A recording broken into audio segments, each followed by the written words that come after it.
Good evening. Welcome to another episode of Book It Now. I am your humble host, Q. I want to thank you all for joining me again this evening on this continued journey of empathy, growth, and understanding.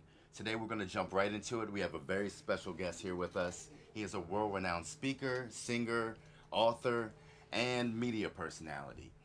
He was named one of the 5 top speakers in the world and Motivational Speaker of the Year. In 2005, he was inducted into the Speaker Hall of Fame, and in 2017, he was named one of the legends in public speaking and the speaking industry. He has a radio podcast on iHeartRadio and a Sirius XM radio show entitled Wealthy Ways, and he is also the author of several international best-selling books. I want to thank for coming on the show today and welcome to the show today, Dr. Willie Jolley. Thank you for joining Q, us. what's up, my It's man? good to see you. My man, this is a great young man, and I'm excited about being on this show with him and sharing some ideas with you that will help you to do more, to be more, to achieve more, and to make more money. So that's what we want them to do, don't we? Goal, right? We want them to get going. So I'm grateful to be here. Thank you for joining us. But I do want to start for those who may be unfamiliar with you with a little bit about your background. Okay. Where you're from and maybe how you got started with things. Well, I am from Washington, D.C. I'm a native Washingtonian, second generation actually. Great My place. mom was born in Washington and I was born in Washington. And I was for many years a musician in the Washington area, making my living singing jingles for Pizza Hut and making it great. And we work well together. News 4 and you. BET, Black Entertainment TV. So I sang jingles during the day, but I made a lot of my income, or majority actually of my income, singing at nightclubs. And I won the award for the Washington Area Music Association Whammy Award for Best Jazz Singer, Best Entertainer, a number of years. And was doing really good. I was making money. I was having fun. I had a nice little sports car, a nice house. I was doing okay. And man, I was grooving and moving. And then I had a setback. And I went in a nightclub one night. The club owner said, we love you guys, but we need a better return on investment. So we bought a karaoke machine. It's a lot cheaper than a band. And I was devastated because I'd worked so hard to build up their repertoire, their clientele, and I had worked hard to fill up their nightclub, made money for them, and I got fired because it was cheaper. And I realized in life that a lot of times you have things happen to you that you have no control over. It's the economy, or it's a numbers game, or it's just bad timing. I don't know what it was, but I got fired, and then I had to decide what was I going to do. I had to figure out what I was going to do. I had 2 children, I had a wife, I had this car, I had this house. What I'm going to do now? And What did you do? I took a job with the Washington, D.C. public school system because they were looking for someone who had a background in music and arts and drama, and who also had a background in counseling. I had a degree in counseling. So I applied for the job. I got the job. It was with the Drug Prevention Office of the Washington, D.C. public schools. And as part of my job, I had to give little speeches to kids about staying away from drugs. And it was during that year I discovered... What area is this? What time is it? What you mean? What time period? Well, what place were you in, and what time period was But it? this was the early 90s. Okay. And Washington, D.C., and I was going around to schools in the Washington area, elementary, junior high, high schools, speaking to kids and talking to them about staying away from drugs. And it was then I caught my voice. I found my meaning. I discovered my purpose. I found what I was born to do. I loved speaking to these kids, and it just exploded. And from the Washington area, I started getting invitation to Prince George's County schools, and then to Arlington, Alexandria, Fairfax, and one after another, these school systems started saying, you were recommended highly by our friends that you should come and speak for our students, and it continued to grow. And I started speaking in more and more schools, first locally, then regionally, then nationally, then internationally. And then I started getting invitations by the teachers to come and speak for their groups. And then someone in the teachers group would say, can you come to our church? And I'd go to the church, and someone in the church would say, hey, I like that message. Can you come to my company? Yeah. And it continued to grow. And then one day I'm speaking in a hotel, and Les Brown, the great motivational speaker, heard me speak and invited me to be on tour with him and Gladys Knight. And I went on tour with them. They got me on radio. They introduced me to radio people. Got a little 1-minute motivational message. And it got popular. And for many years, you heard me on Do you with. still remember that message? Oh, it's a daily show. Every day it's a different message. Okay, Here's one of the ones that people would like. Every morning in Africa, a gazelle wakes up. That's true. And knows it must run faster than the fastest lion, or it will be killed and eaten. Also, every morning in Africa, a lion wakes up and knows it must outrun the slowest gazelle, or it will starve to death. That's true. So it does not matter whether you are a lion or a gazelle. When the sun comes up, you better be running. Am I right about it? So I would tell these little 1-minute messages that people would write down and email us. I first started at a small radio station. Then Donnie Simpson had heard about it and invited me to be on with him. And then when he stopped doing radio for a little while, I went over to WHUR. I was there for a number of years, which led to Sirius XM, and then national radio with Sirius, as well as syndicated radio. And I'm still at Sirius and doing new radio syndicated with Rejoice Musical Soul Food. That's awesome. And that led to a book publisher hearing me on the radio, calling my office saying, I heard you on the radio. I liked your ideas. I'd like to offer you an opportunity to write a book. And I wrote a book. My first one was It Only Takes a Minute, Change Your Life. Became a national bestseller. Then A Setback Set Up for a Comeback became an international bestseller. Then turned setbacks into greenbacks. Then Chicken Soup for the Soul. Then my new marriage book with my wifey is called Make Love, Make Money, Make It Last. That's blowing up. And this is my latest book. Came out a couple weeks ago, An Attitude of Excellence. How to get the best from yourself, your team, and your organization. And so books started popping. Then I did a PBS special. Then I did another PBS special. Then things started growing. I got on tour with Les Brown and Gladys Knight, and it just exploded. And then I got on the Get Motivated tour. And as you had told them earlier, named one of the top 5 speakers in the world in 1999, inducted in the Speaker Hall of Fame in 2005, and then named a legend of the speaking industry last year. And it's all because, Quentin, I had a setback. I got fired. And so my message to your viewers, some of you are going through some tough times.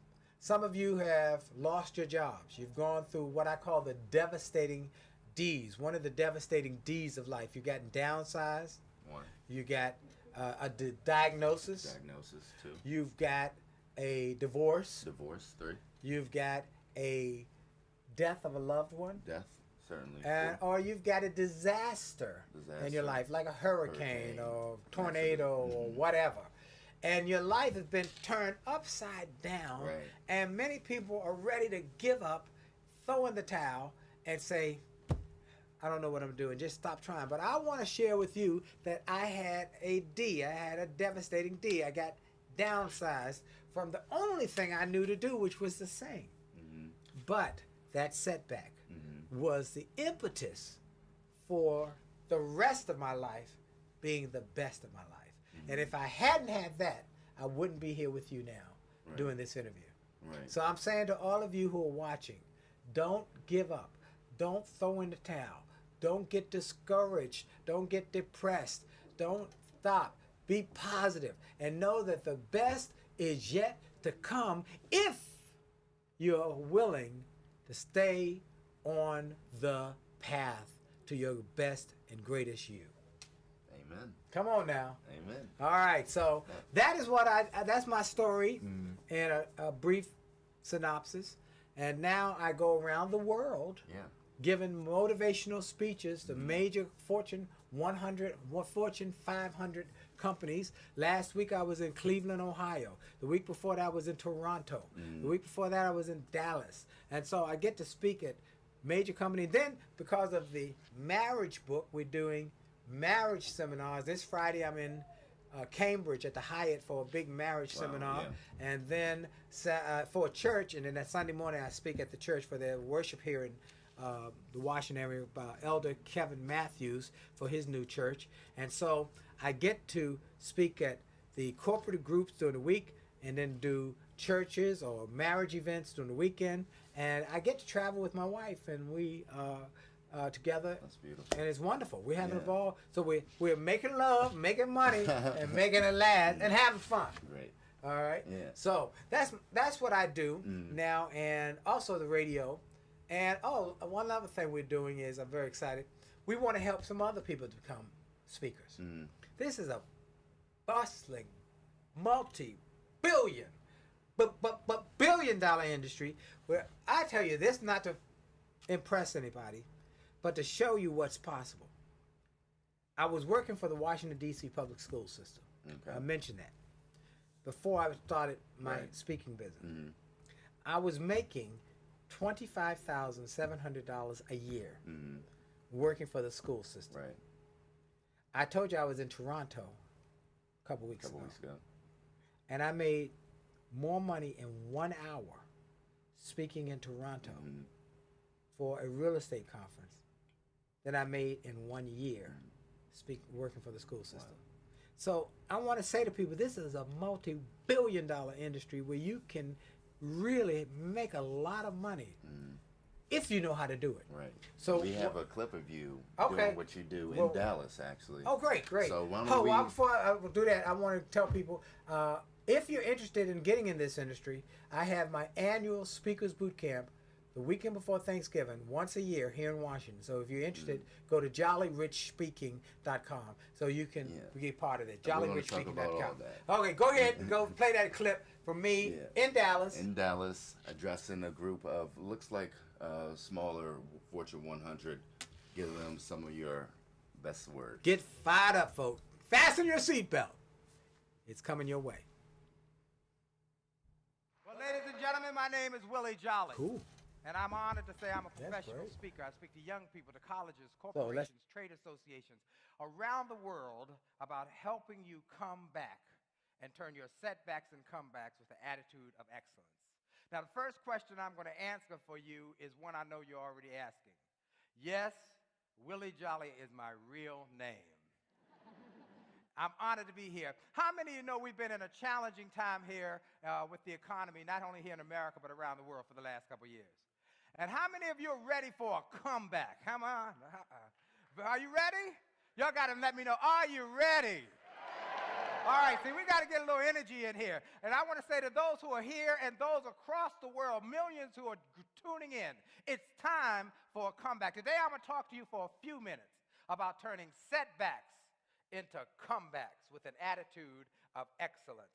Turning setbacks, 5 simple steps for 5-star success.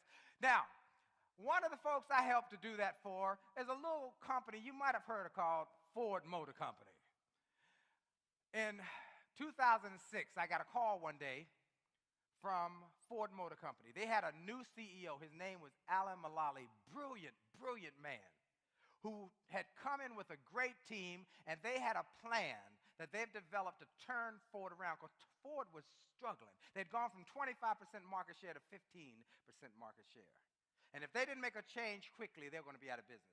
Alan Mulally started working, but one of the first things he wanted to do was to stabilize the workforce and get the workforce stabilized and changed. So he gave a generous offer to those who had been working there, some of them as long as 50 years, to take a buyout. But not many people were taking it. Imagine that you worked for Ford for all of your life, your father worked for Ford, and your grandfather worked for Ford. They didn't want to take the buyout. After a few months of trying to offer this buyout, one day I got a call from Ford. They said, one of our people in our executive suite read your book, A Setback Setup for a Comeback, and heard that you've helped companies to make comebacks. We'd like you to help us in an effort we're doing. We want you to help us to get this buyout to our people. And I said I'd be happy to do it. But I said I don't want to talk to them, though, about taking the buyout. I'd rather talk to them about living their dreams. I'll tell them how I was a nightclub singer who got fired and replaced by a karaoke machine. And how I was broke, busted, and disgusted.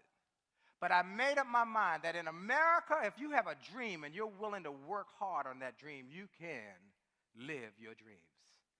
They said, we'd be happy to have you share that message. And for 6 weeks, I went around the country every day in a different city, doing sometimes 2 plants a day every day. And the night before Thanksgiving, 2006, I did my last program. Flew home that night on the last thing smoking in Washington, D.C. The next day was Thanksgiving, then Friday, Saturday, Sunday, and Monday was the buyout day. They had to make a decision that Monday. Tuesday, they tabulated the results, and on Wednesday, I got a call first thing in the morning from the Detroit Free Press. They said, Mr. Jolley, we just want to let you know that 38,000 people took the buyout. 25,000 was their goal, but 35,000 took the buyout. They said, what did you tell them? I said, it's about living your dream in America. And that if America, you can turn your setbacks into comebacks. They then had me go and do all the television spots for the internal television message about an attitude of excellence that they would play throughout the plants during the day. And as you all know, in 2009, Ford was the only one of the big 3 who did not take a government bailout. And in 2010, they've had $2 billion quarters where they've had a profit. What was the secret to turning setbacks into comebacks? The secret was a simple thing that I learned over the years by speaking to high-end organizations, that there are 5 areas that all leading-edge organizations consistently have in their pool of talent. 5 areas. First, leadership development. Developing leaders at every level of the organization, from top to bottom, mid-managers, managers, those who answer the phones. Everywhere you find a leader who's being developed. Number 2 is change management. Seeing that change is not the enemy. Change is an ally. All progress is the result of change. Number 3, team building. Creating world-class teams. If you can think like a team and work like a team, you can win like a team. Number 4, creating wow customer service, where you don't just do good customer service or even really good customer service, but you do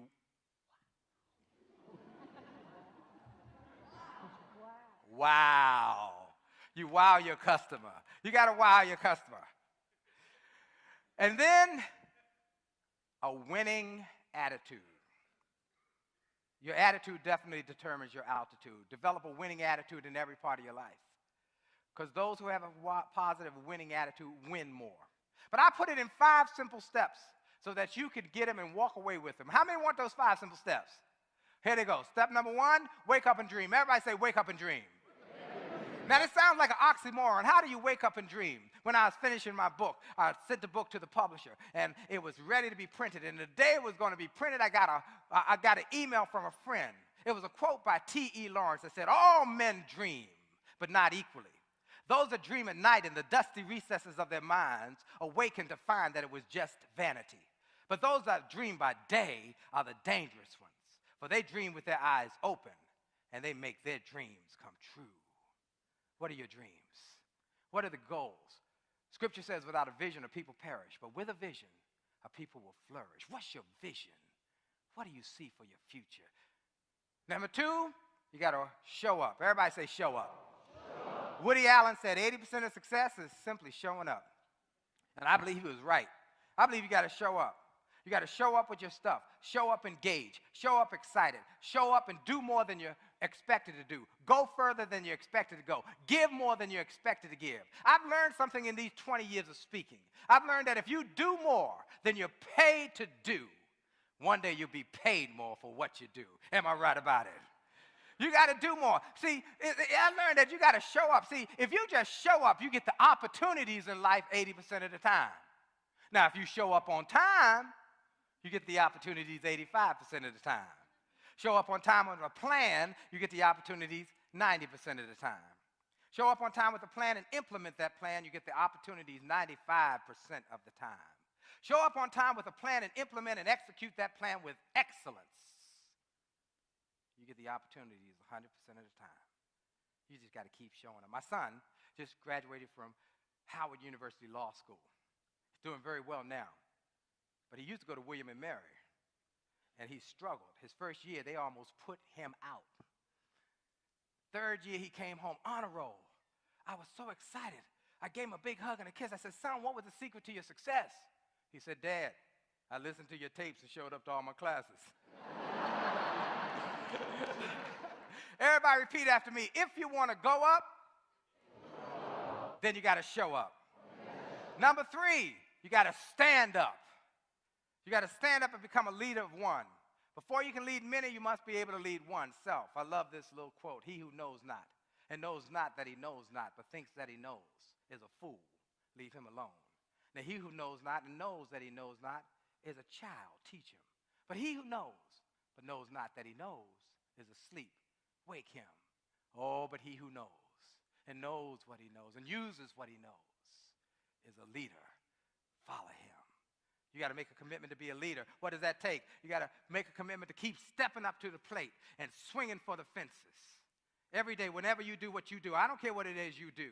Wherever you are, looking and listening across the web or here in the audience, whatever you do, I'm encouraging you every day to swing for the fences. Understanding when you swing for the fences, sometimes you'll miss. But it's okay. Did you know Hank Aaron had twice as many strikeouts as he had home runs? But he kept swinging for the fences. Most times he missed. But when he hit it, he knocked it out the park. When it's your shot to do what you do, swing for the fences. And number 5, understand that your life is going to have some setbacks. You're going to have some setback moments, but keep swinging and keep striving, because change is going to happen in your life. Stuff is going to happen. Setbacks are going to happen. But a setback is nothing but a setup for a comeback. You're looking at a guy who was a nightclub singer who got fired and replaced by a karaoke machine, but who made up his mind that he was going to change his life, started speaking to young people about staying away from drugs. And from there, the teachers would say, can you come to my teachers association? And then someone there would say, could you come to my church? And then someone there would say, can you come to my company? And it continued to grow. And then Les Brown, the great motivational speaker, heard about me and invited me to be on tour with him and his wife at that time, Gladys Knight. And that allowed me to get a radio show, and the radio show got syndicated. And then it allowed me to get on TV with CBS television and PBS. And that allowed me to get a book deal. And the book became a bestseller. And then the second one became a bestseller. And then one day, Toastmasters International called and said, you've been named one of the outstanding 5 speakers in the world for this year. Former winners include Colin Powell, Norman Schwarzkopf, Nelson Mandela. I said, you sure you got the right person? My name is Willie Jolley. Ladies and gentlemen, if you have a dream and you're willing to work hard and pursue excellence, stuff is going to happen, but a setback is nothing but a setup for a comeback. Change is good when your attitude is great, so you must always be working on your attitude. When stuff happens, find a way to see something positive. And last but not least is think up.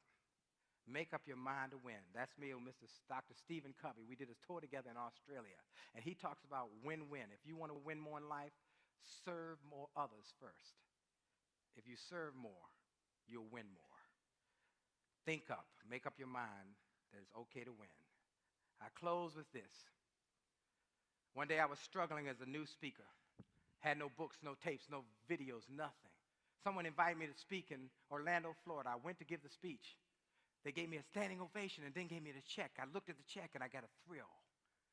I put the check in my pocket, went on my way to the airport.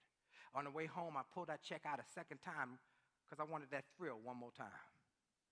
But then I realized that money was already allocated. It was gone. Anybody got your check and before you get home, it's gone? Anybody ever been there? I started having a pity party. This gentleman across the aisle struck up a conversation. He must have sensed I was struggling. He said, young man, how old do you think I am? I studied him. Sir, I think you're about 60. He took off his glasses, looked me dead in my eye. He said, young man, I'm 88 years old. I'm 88. and my best is yet to come. In that moment, everything changed because an 88-year-old man could have the optimism to believe that his best days were in front of him and not behind him. What did I have to whine and cry and complain about? And I went home and I got busy. And I started making sales calls. And if people say no, I'd say next. And they say, I'm not interested. I say, you're not the right one. And 20 years have gone by. I've been inducted in the Speaker Hall of Fame, named one of the top 5 speakers in the world, best-selling books, TV and radio, but it's just the tip of the iceberg. And I came here today to Ted, to all those across the web, to say to you, without a question in my mind, with all the changes and challenges and difficulties we faced as a country, I'm saying to you without a question in my mind that our best is yet to come. And your best is yet to come. Your best is yet to come. God bless you. Thank you so much. Wow. Just all the energy that you give, and I see that message of just getting up and showing up is very important, you know, throughout your speeches and a lot of your writing too. Yeah. Is that, you know, is that something you feel that people don't? Well, I don't think people take full advantage of their gifts. Right. They think the gifts are just, oh, no big deal, where they are really a big deal. Yeah. And when you use your gifts and you act on them, then things start to happen. Many times we talk to people and they say, well, I want to make more money. They run out and they buy a lottery ticket. And it's interesting. It's the story of, Lottery ticket. it reminds me of the story of, let's see, which book is it in? It's in this It Only Takes a Minute to Change Your Life book.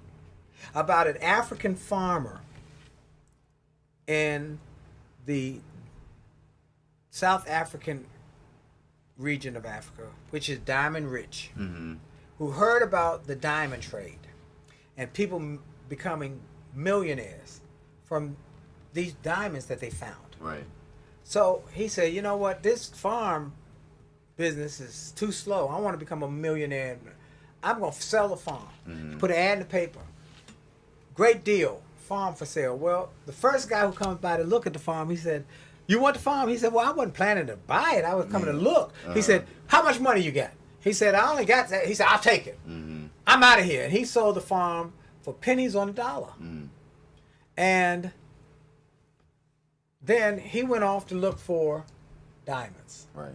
He searched for diamonds for years and years and years, never finding one diamond. In complete despair, after many years of depressed living and poverty, he went to the edge of the highest cliff and threw himself over. Ended his life. Wow. Back at the farm, the guy who had bought it for pennies on the dollar was one day walking across a little waterbed. And he stumped his toe on a rock, and it glistened. He picked it up and was covered with mud. He said, what is this little glisten piece? And he wipes it off, and it's a beautiful diamond. He takes it home and puts it on the mantelpiece.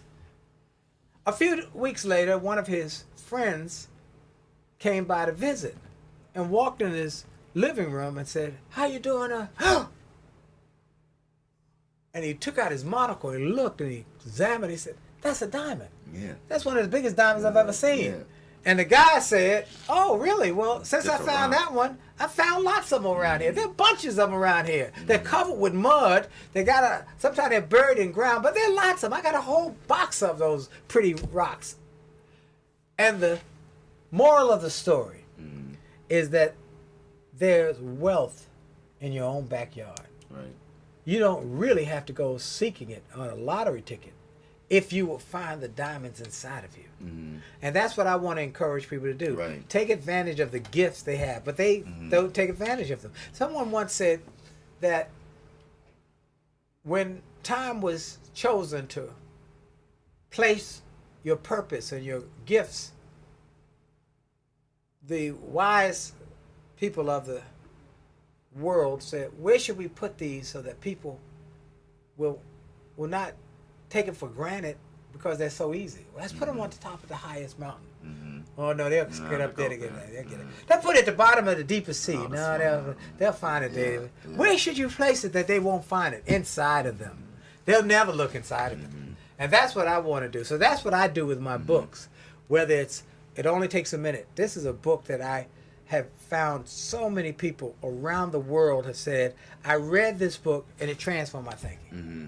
Gave me a new perspective about the possibilities. Right. Or somebody who gone through something, a setback, and got a setback set up for a comeback. Mm-hmm. Or somebody who was broke, busted, disgusted, and wanted to turn their life around, so they got to turn setbacks into greenbacks. So the people I interviewed, the 7 principles that I interviewed from people who were broke, busted, some of them bankrupt, who became millionaires and billionaires because they used these principles. Or Chicken Soup for the Soul, when you're going through the toughest moments. I lost my mother, my brother, and father-in-law in 30 days in 2003.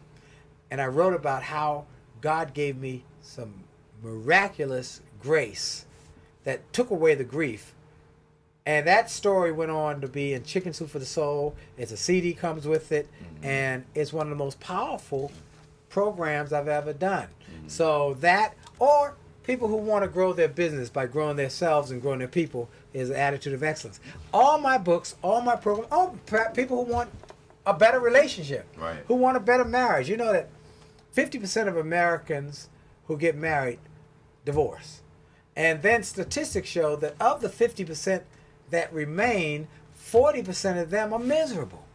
They just stay in a marriage for the children or for economic reasons. So we want people to learn some principles, some little things. Yeah, they fall in love initially, but they fall out of love. Why? Because little stuff. They don't have systems on how to deal with money or how to deal with their children. Little systems that we've discovered, we put in the book, that have saved marriages. So all of these things are here to try and help people. And then they bring me in to speak, and I just expound on and expand on those concepts. Yeah. And you speak a lot about people not knowing the goal that's within them, right? Right. Why do you think that is? Do you think it's fear, complacency, doubt, or just ignorance? No, I actually think it's a matter of following the leader. Okay. Most people follow the leader. So here's what everybody else is doing. Right. So I guess that's what I'll do. Rather than being the outlier, the person who says, I'm going to start a company. I'm going to start an online TV show. Right. I'm going to write a book. Where everybody else says, why is this? Books, schmooks. Go ahead. Being willing to not become part of the people who live lives of quiet desperation. It's very important that you watch who you hang out with. Absolutely. Because who you hang out with is who you will become. You hang out with 9 losers, you're going to be number 10. But you hang out with 9 winners, people who don't talk about things or talk about people, but they're talking about ideas. Right. Those are people I like to hang around with. And so if you start hanging around with people who are going places, who are ambitious, who are excited about life, who are pursuing their best lives, then you start to change. So your input determines your output. So that's why I'm encouraged about you, this show, and what you're doing. You're a mover shaker because you're a young man doing it. I'm impressed. So that's why people who tend to do, why do they do it? Well, sometimes it's complacency. Yeah. Sometimes it's fear. Sometimes it's ignorance. Sometimes it's lack of motivation. Right. But I think it's following the leader. And the Bible says if you follow the blind, follow the blind, you both end up in a ditch, in the gutter. So. But for you, you tell your story of having that setback, being the musician, and being replaced by a machine. Yes. Right. So I feel like for a lot of people, for them that story is, I still want to be a singer. But you found your way and you found your voice speaking to those kids. Yes. Right? So for someone who may, I want to be a singer, I enjoyed playing the jazz, doing jazz, being recognized for it, and now I'm finding light somewhere else. Well, how do you get to that? Well, I believe some people need to pursue singing because that's what they were made to do. Right. That's what they were born to do. And that's because they had some setback doesn't mean they had to stop. They just have to pursue their goals and dreams. When I got to that point in the singing business, I'd done what I wanted to do there. And I was really staying there because it was convenient. Okay. it was comfortable. Mm-hmm. But this gave me a new opportunity. This door opened, and I at least explored it. And that's what I want to encourage people. Explore. Yeah. Look at new opportunities. Look for new positions. Try new areas of interest. And develop yourself. You should be multifaceted. You should be reading different types of books and looking at different types of opportunities. You might get in one business and then veer off and have another part of you that does something else. Like a friend of mine, he is a successful speaker, but he has a restaurant chain. Mm-hmm. After he got successful in speaking, he had a restaurant chain. Or another friend bought some hotels. And he said, I like doing both. Just like you said, you got your MBA, or your degree in business administration, but you said, I want to do TV. And you explored that. And you're doing good. Thank you. All right, you're good at it. Thank you. So I'm encouraging people, wherever you are, to decide to grow you. The best way to grow your future and your finances is to start by growing yourself. The best way to grow your organization and the profitability of your organization is to grow the people who work in the organization. So let me give away some gifts here. Yeah. Can I give some gifts? Sure. For anybody who wants to improve their marriage or their relationship. And there's a chapter in here for people who are not yet married, one chapter for single people on how to choose the right person. Go to jollymarriage.com. You can use that, yeah. jollymarriage.com. For people who are interested in growing their businesses and themselves, go to Attitude of Excellence, attitudeofexcellence.com.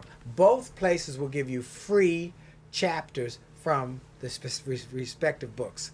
And then for those who just want to pursue what's next for me, look at the possibilities.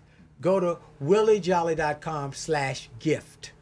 williejolly.com/gift, where you'll get some ebooks, some audios, some of my XM shows, some of the people I've interviewed, some of my music, things that will lift your spirits and inspire you to be open to what's next in your life.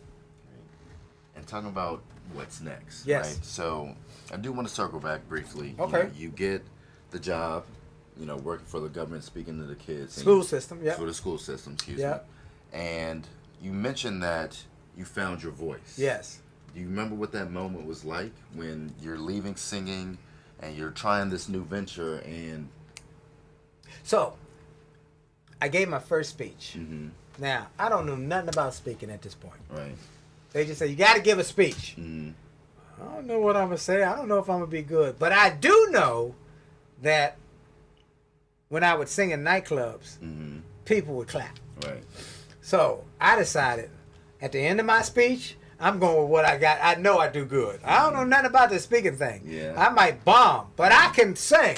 And I can do that. I can hold that trophy. So I gave the speech, and at the end I sang. I sang The Impossible Dream.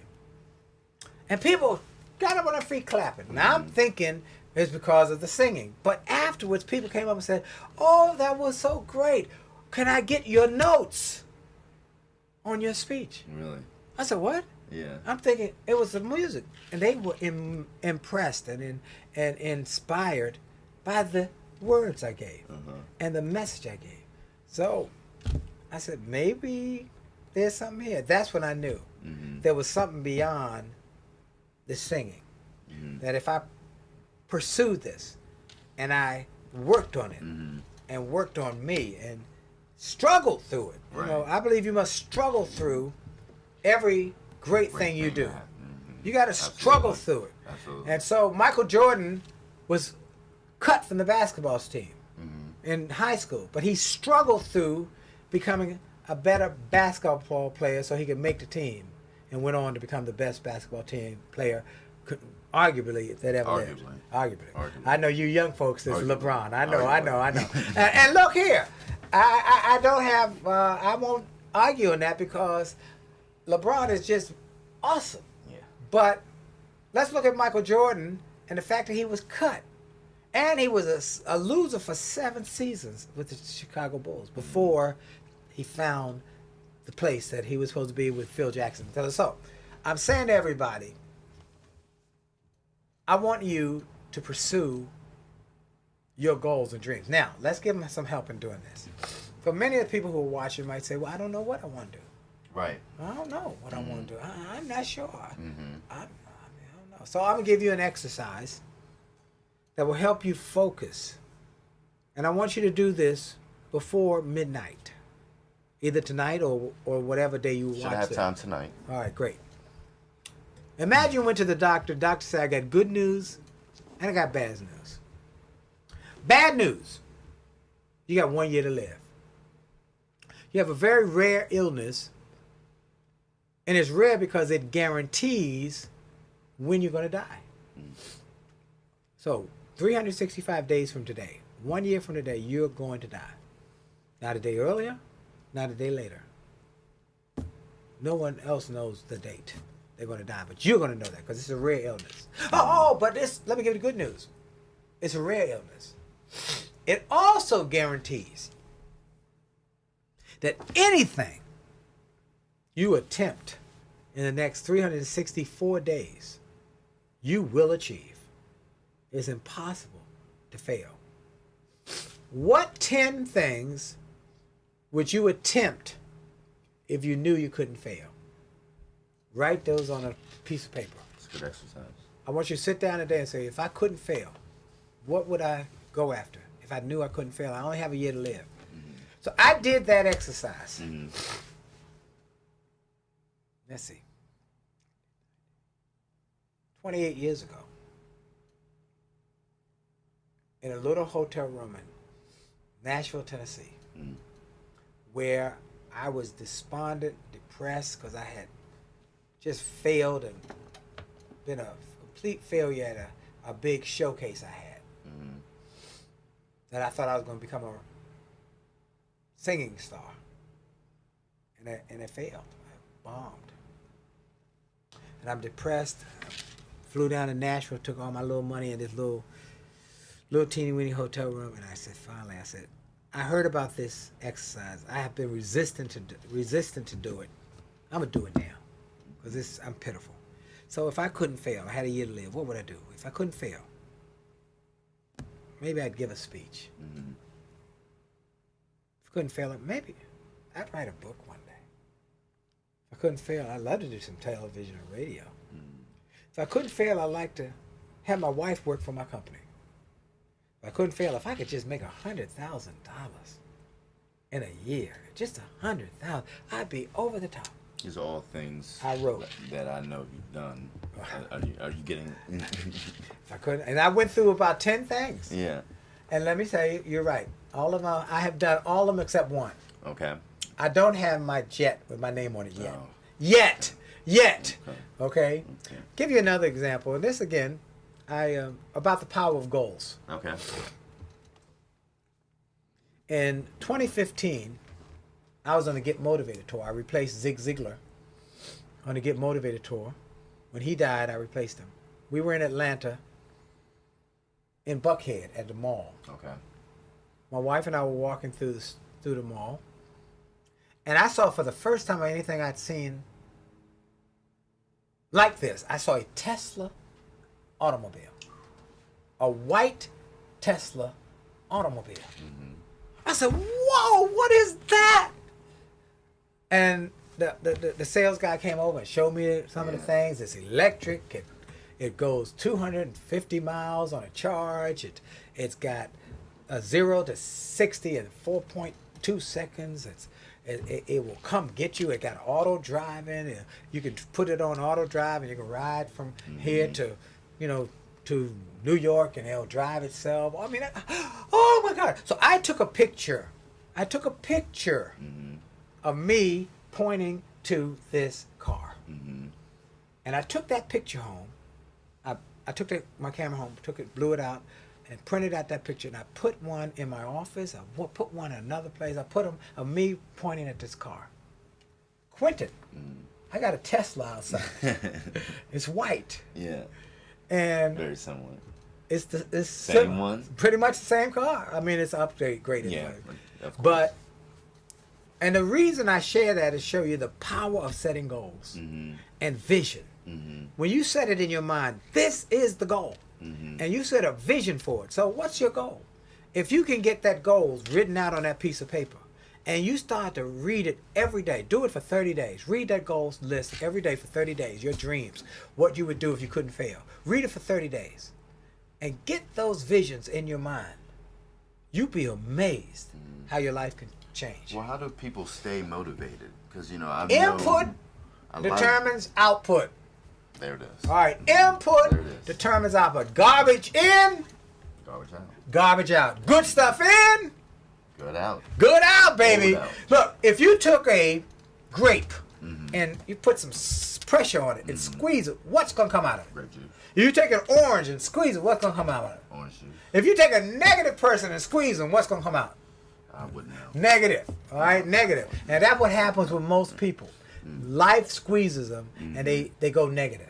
That's why you got to fill yourself up with the pure, the powerful, the positive.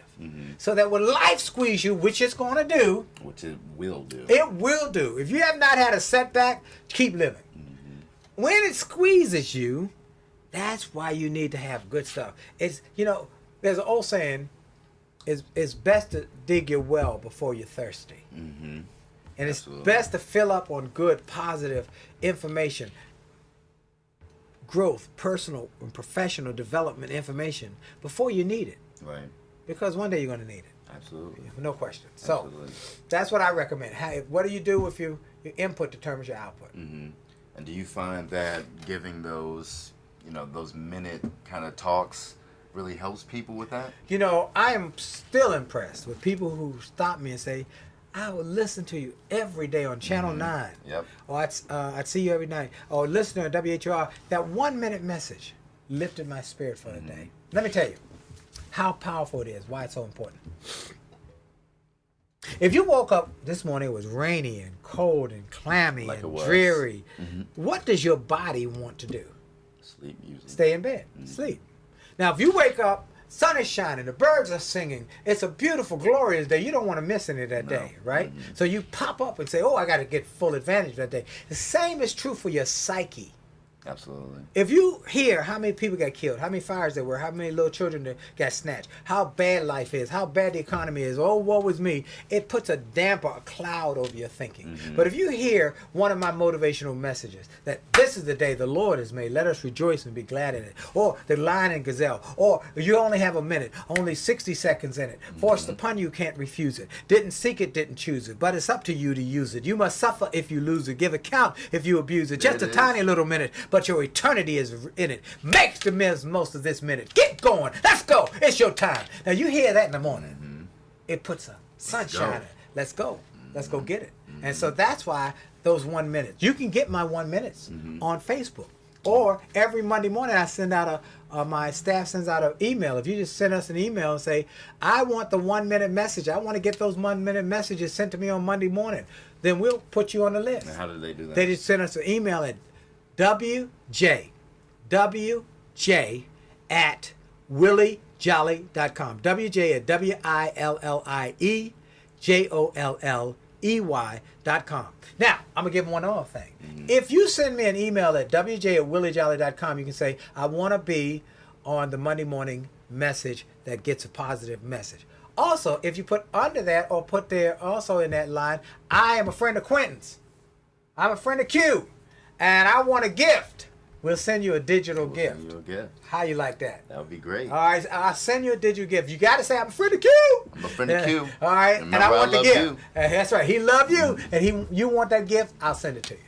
And I think we have a thought of the day video Okay. that I want to share with them as well. All right. Just going deeper into some of these motivational speaking.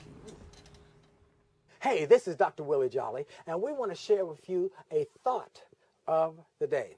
You know, I had recently shared a video online about my experience of starting my company on June the 1st, 1991. I was sharing with my staff, though, what set me up to make that decision to leave my job. See, I was working a good government job, and I hated it. I hated it because the people were so negative. They were toxic. And every time I would come up with a new idea about, hey, let's try this, they said, no, that's not going to work. And hey, how about this? No, that's not going to work. And every time I would try something new, they would cut me off on my knees. And I got discouraged. In fact, some days I'd have to go home to my mother's house and lay down at lunch because I was so sick. But one day, after working all year, not having a break, not having a vacation, not having any time off, I went into my boss one day and said, look, a friend of mine has offered me and my wife an opportunity to go with them to their vacation spot for a few days, just to relax. And I'd like to do that, and so I'd like to take a couple of days off. She said, no. I said, but I want to just take a few days off. I've worked all year. She said, you have sick leave, but you don't have any annual leave. It's not part of your job package. I said, really? I said, come on, can I use my sick? No. You have to call in every day for your sick leave, day by day. No. And I was crushed. But I made up my mind what I was going to do. So every day I'd get up and I'd call and say I was sick. But I was sick, mentally sick. And I came back after that job, and after that vacation, and I told my boss, I said, you know what? I realized that this is not a good fit for me, and I need to leave. And I left, and I remember the day. It was May the 31st. I walked out of there. My coworkers, they laughed at me, said, you'll be back. You'll be back. You fool, you're leaving your good government job to go become a speaker. You're going to starve. You're going to need every free meal you can get. And in fact, they took me to lunch that day saying I need every free meal I could get. But that next day, June the 1st, which was a Saturday, I set up my little company with a card table, a legal pad, phone book, and a touch-tone phone. But I had one other thing. I had a dream. And I set out on that dream, June the 1st, 1991. And I'm grateful that in these years that have gone by, I've been inducted in the Speaker Hall of Fame, named one of the top 5 speakers, best-selling books, television, radio. I've literally traveled around the world. I've been named one of the top 5 leadership speakers. And I've just had a ball making a difference. There's something I learned in this process. One, that sometimes you've got to take a stand. I love this little quote. It said, as long as you stand up, no one can ride your back. So stand up. Stand up and make a decision. The other thing I learned, the thought of the day is this, that which is before you and that which is behind you can never compare with that which God has placed in you. There's something special inside of you. You were born with greatness, the seeds of greatness inside of you. But you've got to be willing to water and fertilize and develop those seeds and make the most of the gifts God has given you. So I'm encouraging you to live your dreams. That's my thought of the day, that sometimes you have to make a decision. And you can if you think you can. This is Dr. Willie Jolley. Have a great day. God bless you. That was the thought of the day. And I have to ask before we let you go, how do you keep yourself motivated as your job is to motivate others? Motivate others, you know, and you are a person, you know, you have feelings, thoughts, emotions too. How do you keep yourself motivated? Well, one thing is my faith. Okay. Powerful part of my success is my faith. When I wrote my book, A Setback Set Up for a Comeback, I sent the manuscript to the publisher, big New York publisher. And they called a week later and said, oh, we love this book, but why do you got to talk about God so much in this book? Oh man, we thought this was going to be a success book. Why are you talking about God? And I told him very simply, I said, you know what? I'm not trying to convert anybody. I'm just telling people my story. Right. And here's the success story I have to share. What brought me through the tough time is my faith in God. So me trying to take God out of my success is like trying to take wet out of water. Hot out of fire. I don't know how you can do it. So I just tell my story. So my faith is a major part. The second major part of it is my remembering what I've been through, where I came from. When I would get weak, tired, kind of discouraged, I'd remember about that job I had.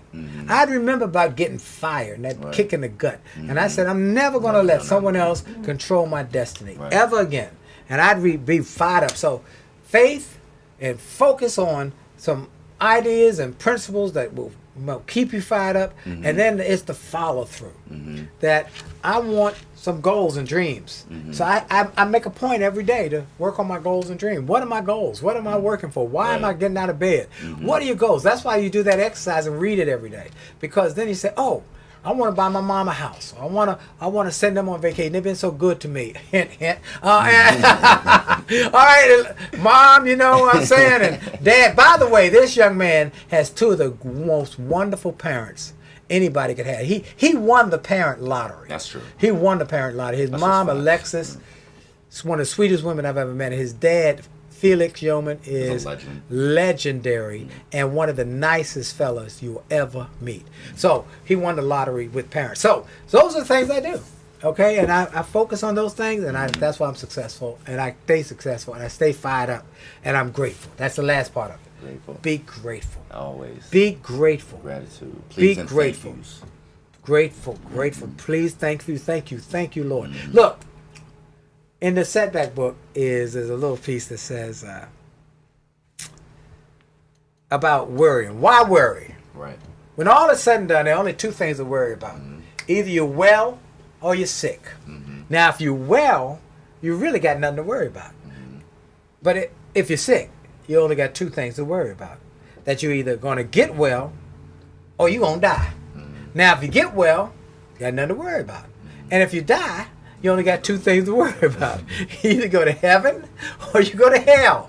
Now, if you go to heaven, hey, you got nothing to worry about. And if you go to hell, well, it's too late to worry now anyway. So why worry? In other words, be grateful for everything. Yeah. And be grateful for every day. Because someone made plans to be here today, and they didn't wake up. So every day I wake up, I say, I got another one, Lord. No matter what the problems are, we can get through this. Because I got another child. Absolutely. Yeah. And where can people pick up your All right, books, I want to give everybody a CDs? couple things. Let's go back over what we got. If you want a chapter from the marriage book, go to jollymarriage.com. Get the free marriage chapter. And on Monday nights at 9 o'clock on Facebook Live, we do a Happily Married Monday, where you can send your questions in and we'll answer them. If you want a chapter on how to grow your business and grow your people and grow your future, go to attitudeofexcellence.com. Attitudeofexcellence.com. You can go there and get any bookstore, Amazon. If you like the book, put a review. And follow me on Twitter and all of the other places, Facebook, IG, The Real Willie Jolley on IG, as well as LinkedIn. Now, if you want my products, you can get individuals on Amazon. You can get, but if you want them all and you want to really get blown up, go to get the kit. Go to williejolly.com/billionaire. williejolly.com/billionaire. There's a special offer, a special offering there where you can get the kit in a box for a great price. So go there, buy the box. You can get the small bag or you can get the box. Get the box. That's where the bomb digging. All my DVDs, PBS specials, music, all my books, all my multi-packs, stuff to fire you up. And it's a great Christmas gift for you can go through it and then give some of the things to some of your relatives who keep asking you for money. Quentin, Q, you are the man. Thank you. I appreciate you for joining us today. Man, I'm honored to be here. I'm honored. You got great things in front of you. Thank And you. all of you, I say this, follow your dream, wherever it leads. Absolutely. Don't be distracted by less worthy needs. Shelter it, nourish it, help it to grow. Hold your dream deep, down deep where dreams grow. Follow your dream, pursue it with haste. Life is too precious, too fleeting to waste. Be faithful, be loyal, and all the day through, the dream that you follow will keep coming true. This is Dr. Willie Jolley. I think that's a great note. A great note to end on. And like I always tell you, if no one has told you that they love you today, remember that I do, and I always will. The polls close in an hour and a half. If you have not voted, go vote. Go vote. If you have not voted, go vote. Go vote. You have an hour and a half. It's worth the wait. Yes. I love you. Have a good evening.